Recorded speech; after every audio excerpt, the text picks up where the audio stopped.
No season 2? Fine, I'll do it myself. Today, I'm going to show you how I modeled a worker drone from the indie show called Murder Drones by Glitch Productions. I've used Blender in the past before, but I only managed to make some weird Minecraft renders and this crappy animation here. But I've been using it more recently, and after seeing the final episode of Murder Drones, I think I'm ready to finally make a fully rigged worker drone. So I actually have an already made model that looks similar to the body of a worker drone, how convenient. So I'll just copy this and start editing it. I deleted the stuff that I didn't need and resized the body. In edit mode, I selected rings of faces on the arm and scaled them down a little. Then I used that arm to make the legs. I made the hip with a cylinder and a ring at the bottom. The hands were pretty difficult, the palm was easy, but the fingers were a massive pain. Parts of the fingers would clip into each other when they bend, and the fingertips were also confusing for me. I also encountered another issue when I tried to shade them smooth. Something was causing creases on the finger and I couldn't figure out why. I later realized that it was my absolutely abysmal typology. A little cleanup later and they were all gone. I decided that I should test out how the arm would deform when rigged, so I copied it and made a quick test rig. It looked a little strange, but I could fix it with some loop cuts. I made the little triangle light on the hand with a triangle mesh and a boolean modifier. For the head, I subdivided a cube and went in sculpt mode. I flattened the front for the screen and I continued sculpting with reference images. And then it was time for the part that I dreaded modeling, the feet. I am awful at modeling feet. Just look at these ones I made in the past. Oh, hell no, man. What the? I already made it this far though, so I had to keep going and hope that I didn't end up making pathetic, deflated looking feet again. Several hours later, I ended up with this. Not too bad actually. Great even. Wow, I am genuinely impressed with myself. It's damn near identical to the show. Quick tip to you guys, make backups of your model in case you mess up.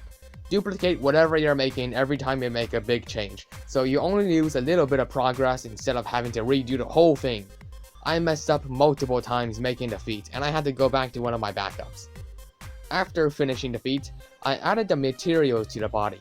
The body is black and white plastic, the arms and legs are metal, and the visor is a shiny black screen. Now it was time for the eyes and other emotes of the visor. I made the eyes by filling a circle in edit mode and resizing it. I tried shrink wrapping it onto the visor, but no matter what I did, it kept clipping into the head when I moved it. I later fixed it by parenting the eye to a lattice and then shrink wrapping the lattice onto the visor. It would still clip when I moved it, but it had a larger range of motion. Next, I wanted to figure out how to make the eyebrows work. When the eyebrows moved down, I wanted to cover the eye. It sounded simple, but it took me a long time to figure out how to do. I searched for a tutorial on how to make 2D eyes, and I stumbled upon this cool method that uses shader nodes to do this, and I'll leave the video link in the description if any of you guys want to check it out. I followed the tutorial and now I can close the eyes. There's a problem though with the reflections. You can obviously tell that these are separate objects, and I want the eyes to look like they're on the screen. I later figured out that I can use boolean modifiers to cut the eyes, and I parented these cubes to the eyebrows. I shrink wrapped the eyebrows to the visor and tweaked it for a while until it could move downwards without clipping into the eyes. I duplicated the eyebrows and modified it to look like eyelids. It was the same process for the eyelids, and I parented more of these color cubes to each of them. Next up were these line things that express shock. I have no idea what they're called. These were made by duplicating an eyelid, rounding it, parenting it to a lattice, and then shrink wrapping the lattice to the face. Then I added some shape keys to control them. Everything was going great, but then the Blender gods got bored and decided to throw another issue at my face for funsies. The eyes are reflecting on the visor. Oh my god, the amount of stress I went through while trying to fix this. I wanted to give up several times while making this project, and this was one of the biggest motivators.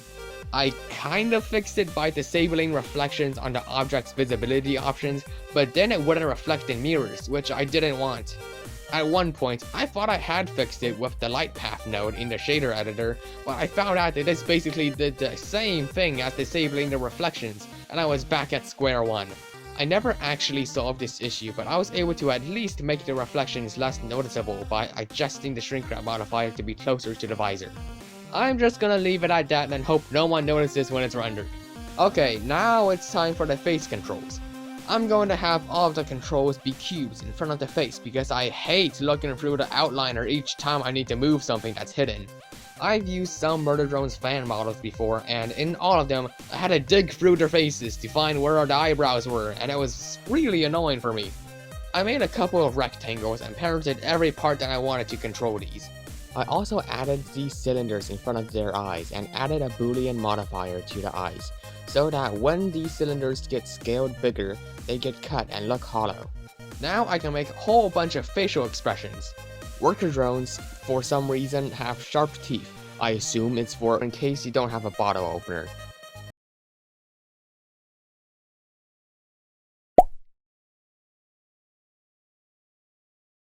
And I made those by selecting some faces on the head and duplicating it. Then I modeled the fangs by adding a cut in the middle of some faces and pulling the vertex in the middle down. I shoved the teeth into their face and then made the controls for them, which were just shape keys. The mouth was difficult for me to make because I had no idea how to do it. I tried using a boolean modifier to cut a mouth into the face, but it wouldn't cut straight through it. For some reason, elongating it fixed the issue, and now I just had to add some shape keys for the different mouth shapes. I kept trying with this method, but it didn't really work that well, and I didn't like how the controls worked, so I had to think of something else. I tried parenting half a sphere to some bones so that I can actually drag the mouth around instead of messing with numbers, and it kind of worked. It didn't look too great, and messing with the weight painting didn't help that much. I was about to give up on this too, but then I stumbled upon this great tutorial that showed how to do exactly what I wanted, and I'll leave a link in the description. It was pretty similar to what I was trying to do earlier, but instead of parenting the bones to the mouth, they parented the mouth to a lattice and then used hook modifiers so that when I moved these bones it would deform the lattice and mesh. Then I just had to add a boolean modifier to the head and move the mouth into place. The mouth looks kinda cursed when it's fully open. After finishing the mouth, I started adding the finishing touches to the model, like the worker drone icon on the chest and some extra things on the visor. I made the worker drone icon in Krita and then added it as a material on a plane. I first tried shrink wrapping it onto the chest, but the corners would poke out. Then I tried cutting out the icon with the knife tool in edit mode, which worked. I just had to clean up the typology and then shrink wrap it to the chest. Now that I had the shape, I could remove that image and replace it with the neon material. Next, I wanted to add a warning sign and a window to the visor, so I added a plane and started working on the warning sign. I deleted one of the vertices to make a triangle and then made it hollow. I added another plane, subdivided it, and put it in the center. Then I duplicated the circle and made it longer. And for the window, I added a plane, hollowed it, added text, and a little X. Putting these on the visor was the same as the eyes, and I made more controls in front of the face for both of them. While I was looking at the model, my eyes were starting to burn, and I realized that it was because of the drone's massive bald head. Oh, Your Highness, I'm sure it's not that noticeable.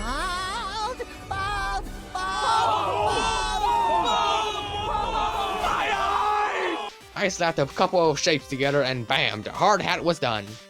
Now it was time for my least favorite part of character creation. Rigging. Yeah, I don't like it. Especially weight painting. I hate it. But I had to suck it up and do it if I wanted to finish this project. I started creating the armature and I looked up how to use inverse kinematics. Making the armature wasn't too hard, but adding IK constraints was a nightmare to figure out. Many hours of frustrated clicking though, I managed to figure out how it works, and now I can animate the legs of IK. At the ankles, there are these control bones that will move the feet and legs. In front of the knees are pole vectors, which basically just make the knees point toward it. Without them, the legs snap and contort into all sorts of unholy positions. I had a bit of trouble making the arms, but I later realized it was because I didn't parent the IK controls to the right bones. But after fixing that, he can wave his arms with no issue.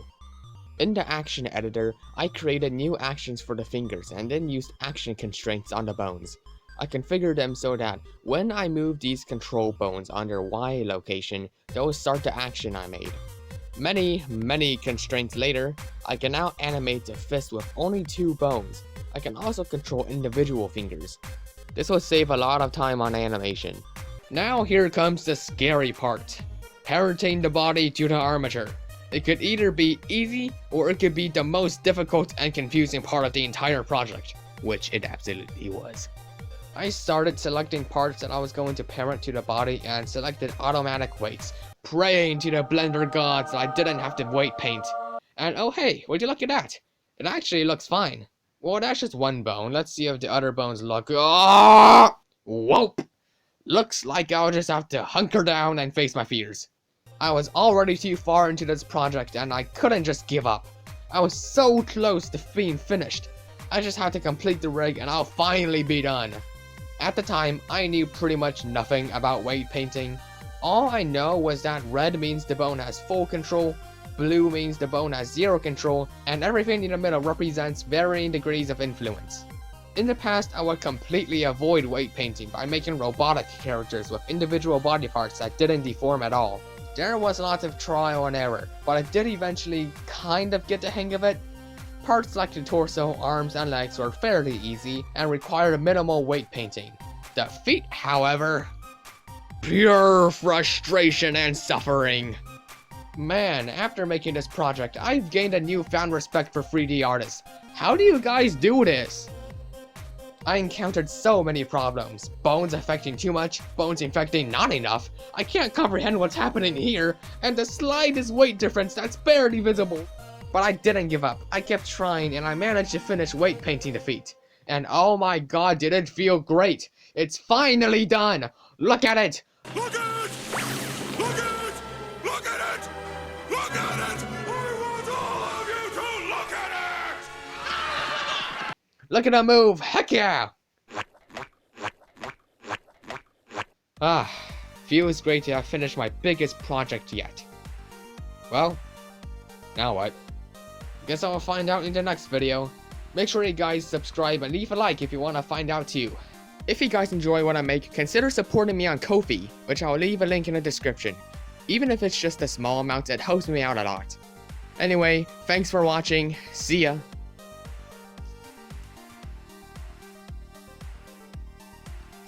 Dear God, I haven't recorded in so long. Can you tell my voice is dying right now?